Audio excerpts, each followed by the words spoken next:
En 1975, un psychologue américain du nom de Martin Seligman a effectué une expérience avec une souris.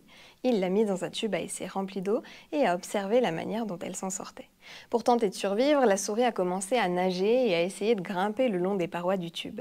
Mais ces dernières étaient trop lisses et tous ses efforts sont restés vains. En fin de compte, comprenant la futilité de sa lutte, la souris a simplement abandonné, se résignant à son destin. Seligman a nommé cette attitude de renoncement l'impuissance apprise et l'a utilisée pour décrire de nombreux cas de dépression. Ce qui est intéressant de constater dans cette expérience, c'est que toutes les souris ne renoncent pas au même moment, parce qu'elles ne perçoivent pas toutes la situation comme désespérée au même moment. Certaines vont se résigner au bout de quelques minutes, d'autres au bout de plusieurs heures. De la même façon, face aux défis auxquels nous sommes confrontés, nous ne renonçons pas tous au même moment, en fonction de nos caractéristiques génétiques, de facteurs environnementaux, mais également en fonction de nos pensées et actions délibérées. Étant donné que nous n'avons aucun pouvoir sur les défis auxquels nous sommes confrontés, dans le cadre de ce programme, je te propose que l'on agisse sur la seule chose sur laquelle nous avons réellement du pouvoir, nos pensées et actions délibérées. Celles-ci influenceront ensuite en cascade notre environnement et nos caractéristiques génétiques.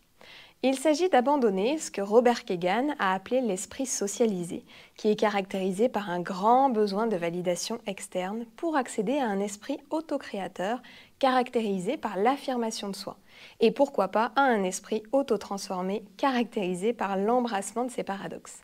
Je suis Marine Gimnez, psy et ex-dépressive. Il y a quelques années, j'ai passé un marché avec mon médecin. J'acceptais de prendre les antidépresseurs qu'il m'avait prescrits, mais seulement la durée de traitement minimum. J'avais donc 6 mois pour trouver ce qui pouvait remplacer les antidépresseurs.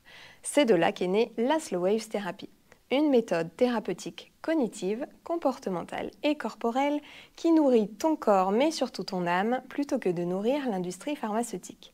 La Slow Waves Therapy, c'est un e-book gratuit de 100 antidépresseurs et anxiolytiques naturels, un questionnaire à partir duquel je te propose une prescription personnalisée en fonction de tes besoins, un programme vidéo de 6 mois pour te relever et des suivis individuels personnalisés.